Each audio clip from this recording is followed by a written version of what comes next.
तुरंत ही पहुंच गया है बाग में और बाग में जाकर के सारी रात यूं ही रखा रहा कि कहीं सूकर बाहर न निकल जाए। पूरी रात यूं ही बैठा रहा। राजवैद्य ने मंत्री का ट्रीटमेंट किया, संभाल करके बैठे हैं। सवेरे महाराज आएंगे तो देखेंगे।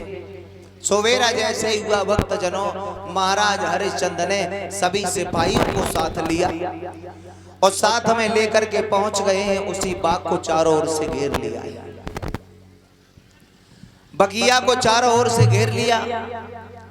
अब जैसे ही बाग को घेरा है, कह दिया है महाराज हरिश्चंद्र ने, सुनिए हमारे पास में जितने भी सिपाही हैं, सूकर यहां से निकलना नहीं चाहिए। अगर जिस किसी के ऊपर से सूकर निकल गया उसे सजाए मौत देंगे। विश्वामित्र झाड़ी में छुपे हुए थे, बैठे सोचने लगे काय को किसी की मौत करवाओ है? पहरेदारों का इनका क्या कसूर है? साथियों का बिल्कुल नहीं जाऊंगा। क्या किया है देखा है तो हरिश्चंद्र की ओर ही सूकर दौड़ा और एक छलांग लगाई, हरिश्चंद्र को पार करते हुए आगे झाड़ियों में छुप गया। हरिश्चंद्र ने कहा है घेरो, अरे से मारो। और हरिश्चंद्र चिल्ला कर बोले क्या घेरो मारो काटो, सूकर को घेरो मारो काटो, तो सूकर को कहीं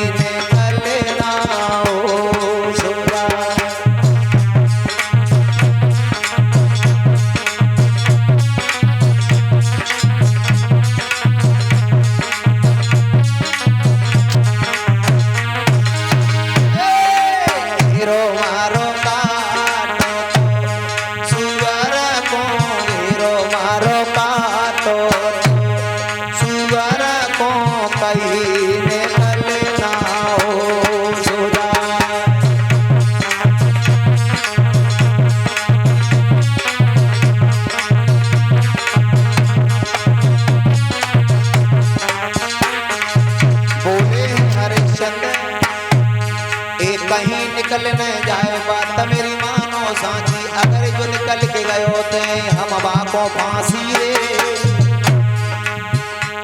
सबई ने करी तैयारी, ए सूकर भयो फरार, छलांग महाराज के ऊपर मारी।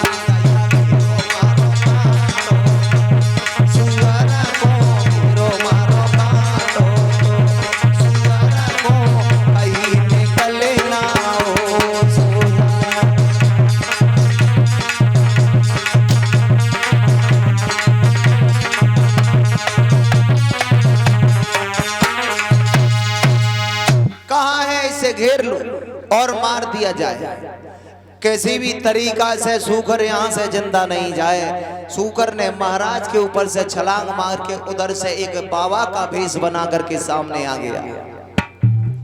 महाराज हरिश्चंद्र दौड़ते हुए गए, जैसे ही महात्मा जी को देखा पूछने लगे स्वामी जी क्या आपने सूकर देखा है? स्वामी जी बोले आप इतने घबराए नजर क्यों आ रहे हो? बोले साइड में हटो, मुझे सूकर को देखने दो। स्वामी जी बोले सूकर तो मिल जाएगा, लेकिन आप जा कहां रहे हो? हरिश्चंद्र कहने लगे एक सूकर ने आकर के मेरी बरसों की कमाई को उजाड़ दिया। आज मैं उस सूकर का वध करने जा रहा हूं। कपटी विश्वामित्र बोले हैं सुनिए, आप एक देश के राजा लगते हैं, नाम क्या तुम्हारा? बोले मुझे हरिश्चंद्र कहते हैं। हरिश्चंद्र आप ही? बोले हाँ हरिश्चंद्र हमें कहते हैं। विश्वामित्र बोले छी छी छी, खोदा पहाड़ और निकली चुईया। अरे हरिश्चंद्र ऐसे हो? हमने तो नाम सुना है हरिश्चंद्र का, बड़े दानियों में दानी राजा है और एक जानवर का वध करने वाला है, सूकर का वध करने वाला, कभी भी एक जीवधारी का वध करने वाला सत्य के मार्ग पर नहीं चल सकता है। तुम दानी नहीं हो सकते हो। हरिश्चंद्र बोले स्वामी जी मुझसे गलती हो गई। बोले गलती नहीं, पूरा गलता हुआ है। तुम एक सूकर का वध कर रहे हो। अरे सुअर के अंदर कितनी बुद्धि होती है, उसके पीछे पड़े हो और इस तरीका से पड़े हो जैसे तुमने किसी राज्य पर चढ़ाई करने के लिए जा रहे हो। हरिश्चंद्र के हाथ जुड़ गए, स्वामी जी गलती हो गई, बताइए कैसे आना होगा। बोले आना क्या, आना तो तुम्हारे ही पास में चाहते थे, तुम रास्ते में मिल गए, बड़ा अच्छा हुआ, लेकिन अब तुमसे हमारी श्रद्धा रही नहीं, हम तो घर पे जा रहे हैं। हरिश्चंद्र बोले हमारे पास आ रहे थे? बोले हाँ। क्यों आ रहे थे? बोले कुछ नहीं, थोड़ा सा काम था इसलिए आ रहे थे। तो फिर बताओ काम क्या है? बोले काम बताएं? बोले बताओ। बोले काम बताएंगे तो ऐसा ना हो आप पीछे कदम को हटा जाए, दरवाजा भर दो। हरिश्चंद्र ने कहा मैं गुरु की सौगंध खा के कहता हूँ, आप जो भी हमसे मांगेंगे हम तुम्हें देंगे, और देने में जरा भी आनाकानी नहीं करेंगे। हरिश्चंद्र ने जब ये दरवाजा भरा है तो विश्वामित्र कहने लगे सुनी, मुझे 60 भार सोना चाहिए। कितना? 60 भार। दे सकते हो क्या? बोले क्यों? बोले हमारे आंगन में एक लड़की कुंवारी है और उस लड़की की शादी करने के लिए हमें थोड़े से सोने की जरूरत थी। लड़की के लिए थोड़े कान के बन जाए, गले का एक हार बन जाए, इतना ही चाहिए, दे सकते हो क्या? हरिश्चंद्र ने कहा मैं दूंगा। विश्वामित्र कहने लगे तो संकल्प कर दो यहीं पे, मैं समझ जाऊंगा कि तुम देने वाले हो और हम झोली फैला के लेने वाले हैं। कहा है अब मेरे पास तो कुछ भी नहीं है यहाँ।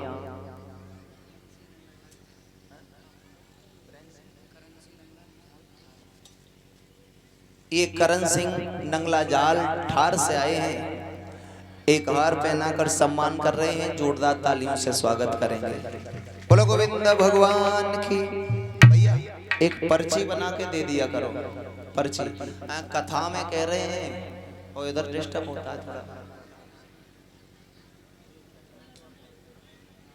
कलश वाली बहनाएं लगे ही रहो नंबर पर, हाँ बैठी रहो।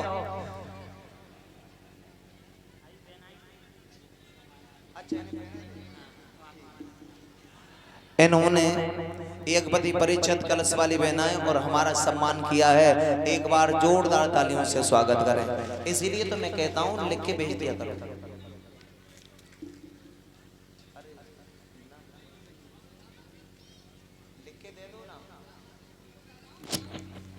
ये राम बहादुर, श्रीमान राम बहादुर जी की तरफ से भी हार आया है, और ये तो राम है दूसरे बहादुर है, तो हम क्या बोल सकते हैं इनके बारे में? ये तो हमारे ही बारे में बोले।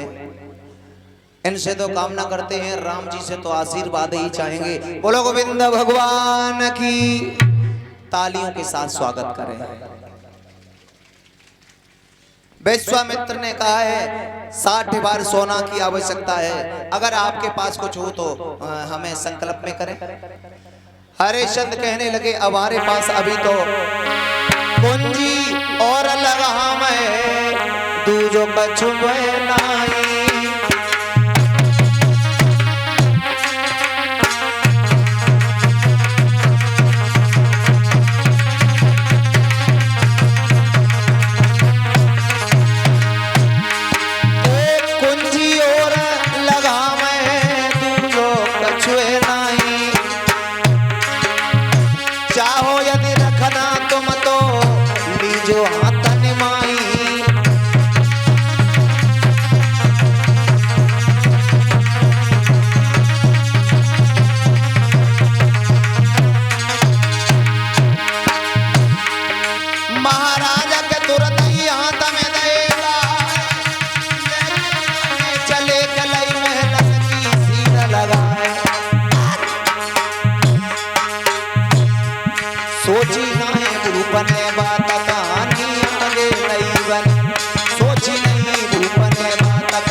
महाराज ने कुछ भी नहीं सोचा और आगे की ओर चले।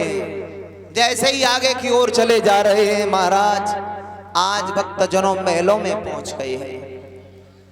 मंत्री से कहा मंत्री स्वामी जी का स्वागत सम्मान किया करो, स्वामी जी हमारे द्वार पर पधारे हैं, इनके लिए सम्मान में पानी लाओ, मिष्ठान लाओ, फल लाओ, इत्यादि सामग्री लाओ। विश्वामित्र बोले हरिश्चंद्र, राजन स्वागत का समय नहीं, मेरी दक्षिणा अदा कर दे, जाही में कुशल मंगल है, धीरे से हमें विदा कर दे। अरे ज्यादा स्वागत सम्मान का मेरे पास समय थोड़ी है, और समय नहीं है तो मेरा मानना है कि आप मुझे जल्दी से जल्दी दे दें, जितनी जल्दी हो सके उतनी जल्दी हमें दक्षिणा दे दें। भक्त जनों जब ये कहा है कि दक्षिणा दे दे, महाराज हरिश्चंद्र ने जेब में हाथ डाला, बोले मंत्री चाबी किधर है?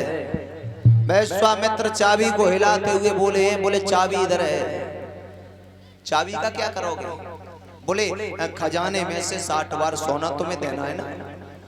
बोले खजाना? तुम्हारा खजाना कहाँ है? बोले ये है ना मेरे खजाने की चाबी है। बोले ये तुम्हारे खजाने की चाबी थी लेकिन है नहीं। क्यों? तुमने संकल्प किया है, और संकल्प किया है चाबियों से ये अवगत होता है कि जितना भी खजाना है उसके अधिकारी हैं हम। जितना भी घोड़ा की लगाम से ये पता चलता है कि जहां तक तुम्हारा राज्य है उस राज्य के अधिकारी हैं हम।